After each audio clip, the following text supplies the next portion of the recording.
Përshëndetje të gjithëve, mirëmbrëma dhe mirë se erdhët në episodin e dytë të Balance. Jam shumë e lumtur që jam përsëri me ju sot dhe po aq falenderuese për të gjithë ju të cilët e mirëpritët dhe e mbështetët këtë emision dhe kryesisht episodin e parë. Sigurisht nëpërmjet interesit tuaj, pyetjeve, ndonjëherë sugjerimeve, por edhe kritikave, ne sot jemi më të lumtur sepse po nisim vërtet një episod i cili do të lërë mbresat tek ju. Në episodin e kaluar ne folëm për rolin e sistemit imunitar dhe patjetër për se si ushqimi ndikon në sistemin imunitar, por patjetër edhe stili jetesës në tërësi. Unë ju falenderoj për gjitha mesazhet pozitive dhe më erdhi shumë mirë që disa prej këshillave ju kishit zbatuar gjatë kësaj jave. Të tjera do të marrim sot, por ju rikujtoj se ne jemi live në YouTube, në Balance by Hyrida, dhe do të jemi live gjithashtu edhe në pjesën e parë vetëm në Instagram. Ndaj, kushdo që ende nuk ka bërë subscribe në kanalin Balance by Hyrida, do ju lutesha ta bënit tani dhe të integroheshit aty jo vetëm duke dëgjuar, por duke u bërë pjesë e emisionit nëpërmjet pyetjeve tuaja. Fal Alb Radio në Zvicër, ne do të jemi edhe për diasporën. E kemi thënë që njerëzit të cilët i kemi larg, ndonjëherë nëpërmjet rrjeteve sociale apo nëpërmjet telekomunikacionit, ne mund t'i kemi edhe më afër. Ndaj nëpërmjet Alb Radios, duke falenderuar për mundësinë që dëgjojmë në Zvicër, por jo vetëm në Zvicër, por në të gjithë diasporën, ne do të ndajmë disa këshilla edhe me ata. Dhe i falenderojmë po ashtu që kanë mundur të bëhen pjesë nëpërmjet opinioneve të tyre, nëpërmjet mesazheve dhe nëpërmjet këshillave të ndryshme. Në këtë episod do të flasim për një çështje shumë të rëndësishme. Çdo episod do të ketë çështje të rëndësishme dhe njëra do të jetë më shumë se sa tjetra. Është një çështje që ndoshta na prek të gjithëve jo drejt për drejt, por nëpërmjet të afërmëve tanë.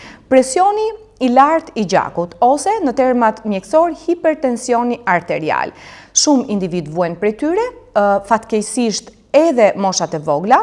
Shumë janë shtuar rastet edhe për fëmijë të cilët ndoshta me mbi peshë apo problematika të tjera metabolike shfaqin hipertension arterial, por le të ndalemi tek një kategori që është vulnerabël ndaj saj. Pra kategoria e një moshe e cila vuan edhe prej sëmundjeve të tjera si tiroidja, diabeti e kështu me radhë. Në fakt do të diskutojmë për ushqyerjen e caktuar mbi hipertensionin arterial, sa i takon edhe dietës DASH, që është dieta e aprovuar për këtë lloj problematike shëndetësore, por që sigurisht mund të atashohet kujdo personi që dëshiron të mbajë një regjim të balancuar, por njëkohësisht edhe të shëndetshëm, kryesisht në fibra dhe produkte bimore. Gjithashtu do të ndalemi në disa element specifik se çfarë është presioni arterial, cilat janë shkaqet që e shkaktojnë atë, cilat kategori moshore kryesisht preken, është njësoj për meshkujt dhe për femrat, po për fëmijët e kështu me radhë. Do të kemi patjetër të ftuar një mjeke kardiologe, të cilën unë do ta prezantoj më vonë nëpërmjet një inserti, e cila do të na japi disa këshilla të vyera.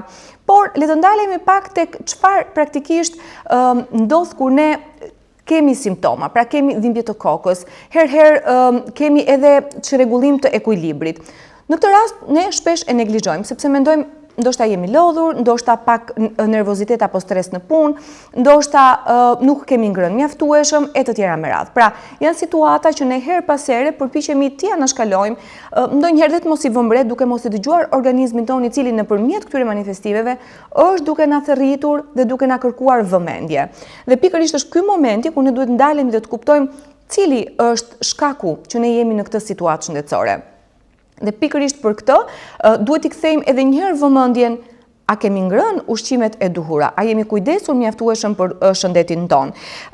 Tensioni i lartë i gjakut në fakt prek miliona njerëz dhe në fakt në mjekësi konsiderohet si vrasësi i heshtur, sepse pikërisht ka simptoma të cilat nuk vjen re apo ngatërohen me simptoma të problematikave të tjera shëndetësore ose ndoshta të një situate të kaluar gjatë ditës. Dieta DASH, vite kërkimore dhe shkencore nga studiues, nga mjek, por nga ana tjetër edhe nga nutricionist, dietolog, edhe persona të cilët kanë studiuar për shkenca ushqimi. Derisa u arrit në konkluzionin që veç dietës mesdhetare është shumë e rëndësishme dhe vendosja e një regjimi që i dedikohet totalisht personave që vuajnë për presionit arterial. Një dietë e cila është e pasur me sasitë e larta të kaliumit, me sasitë e larta të fibrave, minerale, antioksidant, duke ndihmuar kështu jo vetëm rregullimin e presionit arterial në mënyrë të drejtë për drejtë, por duke menaxhuar situatën me yndyrnat. Pikërisht në këtë emision do të flasim dhe për mënyrën se si duhet të trajtojmë ushqimet dhe si duhet të ekuilibrojmë yndyrnat. Duke qenë shpesh le të themi elementë të cilët neglizhojmë t'i heqim nga dieta jonë ushqimore, ose në rastin më të keq ose tjetër ekstrem i heqim fare ndyrën nga dieta ushqimore, fillojnë të lindin probleme. Do të flasim po ashtu për kolesterolin, i cili ne në gjuhën e thjeshtë e kemi konsideruar kolesteroli keq dhe kolesteroli mirë. Praktikisht do të shpjegojmë rolin e tij, por edhe të triglicerideve, pikërisht të asaj lloj yndyrne në gjakun ton, e cila vesh enët e gjakut duke na shkaktuar arteriosklerozën. Në varësi të gradës së arteriosklerozës, ne do të kemi dhe problematika të tjera të sistemit kardiovaskular në tërësi. Duhet të kuptojmë një gjë. Arterioskleroza është një sëmundje e cila mund t'i prek të gjithë, ndaj është shumë e rëndësishme këshilla e mjekut specialist. Unë do të prezantoj për ju doktoresh Eva Duraku, mjek e kardiologe, mikeshe imja, mikeshe emisionit dhe të gjithë njerëzve të cilët vërtet duan një shëndet të mirë. Ka mbaruar fakultetin për mjekësi dhe po ashtu është specializuar për kardiologe me specialitet në fakultetin mjekësor dhe në 2023 ka fituar titullin doktoresh e shkencave mjekësore në La Sapienza në programin hipertensioni arterial dhe biologjia vaskulare. Unë i lutem regjis të më vendosin insertin dhe kthehemi pas pak për të ridiskutuar. Cilat janë shkaqet më të zakonshme të hipertensionit dhe si identifikohen ato? Hipertensioni ose presioni i lartë i gjakut është një nga faktorët kryesor të morbiditetit kardiovaskular. Pra do të thotë që pacientët që janë me hipertension kanë më shumë gjasa që të kenë probleme të tjera kardiovaskulare. Ne mund të kemi shumë shkaqe të hipertensionit, por sigurisht ata që janë të identifikueshme janë të pakta. Në shumicën e rasteve hipertensioni është pa shkak ose quhet ndryshe esencial dhe kjo vlen në 80% të rasteve. Në pjesën tjetër të mbetur, që janë rreth 20% të rasteve, kemi shkaqet e identifikueshme. Pra ne mund t'i vëmë gishtin një shkaku dhe të themi që ky shkaku i hipertensionit që na ka shkaktuar te ky pacient. Sigurisht që mund t'i përmendim një nga një këto shkaqe. Ne nuk mund të shkojmë dhe t'i hulumtojmë të gjitha shkaqet një për një, vetëm në rastet kur kemi vërtet një dyshim. Rastet kur ne shikojmë dhe vlerësojmë pacientin për të patur një hipertension sekondar, ne e vlerësojmë në mënyrë të tillë që pacienti të vlej terapia dhe ajo çka vjen më pas. Sigurisht që moshat e reja janë ato që mund të kenë një arsye për të thelluar për pjesën e diagnozës së hipertensionit. Shkaqet që mund të çojnë tek moshat e reja, por edhe tek ato që janë në moshë pak më të madhe, nuk janë identifikuar më përpara, mund të përmendim pikë së pari tiroiden. Tiroidja është një nga ekzaminimet dhe analizat më të zakonshme që ne japim në terren të hipertensionit. Pastaj është dhe paratiroidja, janë sëmundjet e veshkave, të cilat ne mund t'i shikojmë edhe me analiza, por edhe me eko. Sëmundjet e gjendrës mbiveshkore, të cilat sigurisht janë pak më të rralla, por mund t'jenë një shkak shumë i rëndësishëm i hipertensionit, sidomos në moshat të reja. Kemi dhe kategoritë të tjera, për shembull nuk mund të lëm pa përmendur dhe hipertensionin në shtatzani. Edhe ajo është një nga shkaqet sekondare. Por ashtu siç thash më përpara, këto janë shkaqe që janë më të pakta në numër, janë më të rralla, pra edhe si frekuencë, sidomos në popullsinë tonë në Shqipëri, por që vlen të identifikohen në rastet kur kemi mosha të reja ose kur kemi ndonjë dyshim të hipertensionit rezistent ndaj mjekimit dhe vërtet duhet të gjejmë shkakun. Cilat janë simptomat e tensionit të lartë të gjakut që njerëzit shpesh injorojnë? Në një pjesë të madhe të rasteve, hipertensioni nuk jep simptoma dhe prandaj quhet vrasësi i heshtur. Por në pjesën tjetër të pacientëve të cilët mund të kenë eksperjenca të ndryshme me simptoma, mund të përmendim dhimbjen e kokës, marrjen e mendve, një destabilitet postural, pra nuk qëndrojnë dot të ulur ose nuk ecin dot në mënyrë normale. Këto janë pak a shumë. Sigurisht që këto simptoma njerëzit mund t'i ndjejnë, por edhe ndonjëherë i injorojnë. Mund të bëhen kronike dhe mund të bëhen dhe pjesë e tyre dhe prandaj ato mendojnë po më dhëm koka, por nuk ka problem, pi një paracetamol. Kështu që ky është gabimi që ata bëjnë. Sa e rëndësishëm është diagnostikimi i hershëm dhe si mund të monitorojmë presionin e gjakut në shtëpi? Diagnostikimi i hershëm është shumë i rëndësishëm për të evituar problemet ose komplikacionet që vijnë nga hipertensioni. Sa më shpejt, aq më mirë për të vënë një diagnozë, sidomos për ato shkaqe që unë thash, por edhe për të bërë një trajtim ose plan terapeutik shumë të mirë, si nga ana medikamentoze, po ashtu edhe nga zakonet e njeriut që vuan nga hipertensioni. Pra nëse ne kemi një pacient me hipertension, ai duhet të di që jeta e tij ndryshon, sigurisht që ai do filloj në shumicën e rasteve të marrë një mjekim, por edhe do filloj të ndryshoj dietën e tij, duke lënë ose duke paksuar konsumin e kripës, të yndyrnave shtazore dhe duke marrë më shumë fruta, perime, pra do ndryshoj stilin e jetesës. Edhe aktiviteti fizik është shumë i rëndësishëm. Monitorimi i tensionit në kushte shtëpie është shumë i rëndësishëm. Sigurisht që mund të bëhet nga pjesa më e madhe e pacientëve, mund të ndihmohet nga familjarët, nuk ka të bëjë një aparat i sofistikuar, sigurisht me atë aparat që ne kemi në shtëpi mund ta monitorojmë. Kjo varion nga pacienti në pacient. Sigurisht që ne nuk u themi të gjithë që ta masin në mënyrë të tepruar tensionin në shtëpi, por ata që janë diagnostikuar për herë të parë, ose ata që kanë bërë një ndryshim të mjekimit, pra kemi kaluar nga një medikament në 2 medikamente ose kemi ndryshuar mjekimin, ja vlen që ta monitorojmë pak më shumë tensionin në kushte shtëpie. Edhe pacientët të cilët vuajnë nga probleme të tjera, mund të jenë diabetik ose mund të kenë yndyrna të larta, por nuk vuajnë nga hipertensioni ose nuk dinë që e kanë. Vlen që ky hipertensioni, pra ose tensioni i gjakut, le të themi, të monitorohet edhe tek ata që nuk vuajnë nga hipertensioni ose ka një faktor tjetër rreziku. Pasi hipertensioni, nëse i bashkohet diabetit të yndyrnave të larta, na kthehet në një rrezik më të madh. E falenderojmë doktoresh Evën, e cila nuk u kursye për të na dhënë disa shpjegime dhe po ashtu ka rezervuar edhe disa këshilla të tjera që ne do t'i ndjekim në një pjesë tjetër të këtij emisioni. Ndaj ju lutem, mos u largoni dhe ftoni edhe të afërmit tuaj duke bërë share linkun i cili ka qenë gjithkohës i prezantuar në story, por edhe këtu mund ta shpërndani tek të afërmit tuaj. Dhe po ashtu ju rikujtoj se ju jeni pjesë kryesore e këtij emisioni. Sigurisht bëhet për ju dhe bëhet nga ju ky emision, ndaj mos hezitoni të bëni pyetjet tuaja të çfarëdoshme, ndoshta edhe nga ato çfarë doktoresh Eva foli, por edhe pyetjet nga përditshmëria juaj me të afërm të cilët vuajnë nga kjo problematikë shëndetësore. Megjithatë, ashtu siç e dëgjuam, e kuptuam që ky problem shëndetësor vërtet mund të na rrezikojë, por nga ana tjetër ka dhe hapësira për të menaxhuar apo për të kapur në kohën e dur dhe të arrijmë të kemi një shëndet më të mirë nëpërmjet ushqyerjes.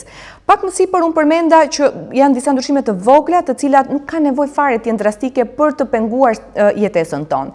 Shpesh kur kemi probleme shëndetësore, na kap edhe ai paniku se nuk do të mundemi të jetojmë lirshëm, do të kemi një rutinë ndryshe nga të tjerët, do të konsumojmë ushqime ndryshe nga të tjerët, por jo, mjafton që ne të vendosim theksin ushqyerjes së balancuar, ushqyerjes së ekuilibruar, të pasur me sa më shumë produkte stinore dhe lokale që unë gjithkohës e përmend dhe nuk lodhem ta bëj sepse është shumë e rëndësishme që të kuptojmë arsyen e këtij lloji përdorimi të ushqimeve. Po ashtu ishte shumë e rëndësishme marrja e fibrave, sepse fibrat kanë një aftësi të ulin nivelin e kolesterolit në gjak, të rregullojnë nivelin e sheqerit në gjak, e po kështu të na ndihmojnë për të bërë një qarkullim të mirë të gjakut nëpër enë. Përmenda pak më herët, pra para insertit, trigliceridin si një ndër elementët kryesorë të yndyrnave në gjak. Pra, si yndyrna në gjak ne njohim kolesterolin dhe trigliceridin. Kolesteroli në varësi të densitetit të lipoproteinave ndahet i mirë, që është HDL, dhe i keq që është LDL. Kur ky i fundit është në vlera të larta, sigurisht nuk është mirë për shëndetin tonë. Pavarësisht faktit sa e rëndësishme është prania e kolesterolit në organizmin tonë, nuk duhet abuzuar me ushqyerjen dhe me stilin e jetesës, sepse në momentin që kjo balancë prishet, atëherë trupi do të ketë pasoja. Por pak më problematik është shfaqja e trigliceridit në gjakun tonë. Pra, ai elementi, pra ajo yndyrna e cila vendoset në muret e brendshme të enëve të gjakut, duke ngushtuar kështu diametrin e tyre e duke penguar fluiditetin ose rrjedhshmërinë e gjakut nëpër vena. E patjetër, duke penguar dhe pompimin e gjakut prej zemrës. Kështu, me ndryshime fare të vogla, duke eliminuar yndyrnat e pashëndetshme, ne kemi mundësinë të vendosim ose të zëvendësojmë këto të fundit me yndyrna të shëndetshme, me acide yndyrore esenciale. Çfarë? Shumë e thjeshtë. Nuk është e nevojshme të shkojmë të marrim ushqimet më të shtrenjta të mundshme, mjafton t'i vendosemi vaj të ullirit vet, sardeleve, buka integrale, dritrat integral, bishtajat, po ashtu janë shumë të rëndësishme. Megjithatë, ne në pjesën e dytë do të flasim për dietën dashi, unë e përmenda, dieta e aprovuar për hipertensionin arterial, do të shohim një tabelë, një menu për të lehtësuar mënyrën tuaj të kombinuarit të gjërave dhe pa diskutim do të shprehim dhe do të shpjegojmë pak cilat janë vlerat ideale të presionit arterial, si janë të ndarë këto në gjini dhe kryesisht tek fëmijët. Për këtë arsye do doja edhe një herë t'ju rikujtoja faktin e të bërit pyetje, e të angazhuarit në YouTube, sepse kështu e kemi më të thjesht për të qenë më afër me nevojat tuaja dhe me pyetjet që ju realisht keni gjatë ditëve. Edhe pse gjatë kësaj jave ne kishim lançuar temën në Instagram dhe kemi marrë disa prej pyetjeve që do t'i shpjegojmë, përsëri jeni të lirë të bashkëndani pyetje me ne.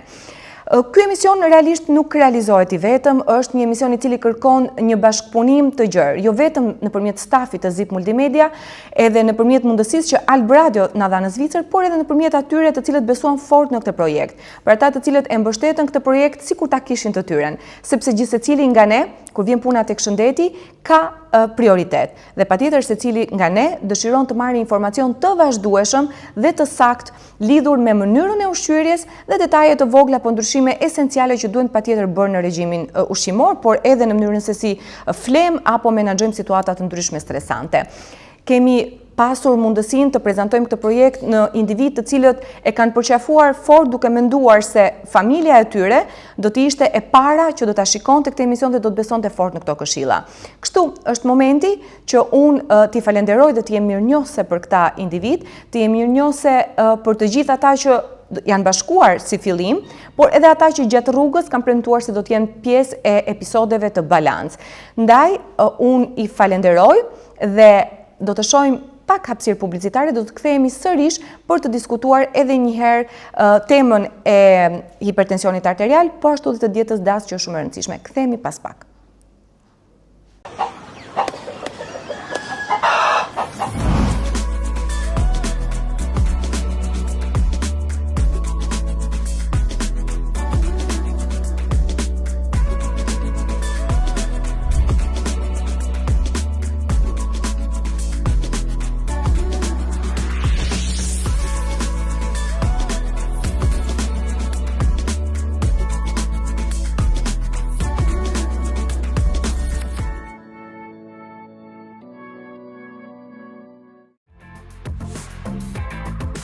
Vakte të shëndetshme, dietë e ekuilibruar,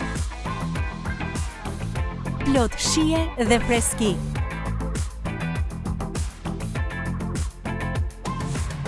Ju përqendroni në përditshmërinë tuaj. Ne kujdesemi për ushqimin. Perfect Food, për një mënyrë të shëndetshme jetese në çdo hap.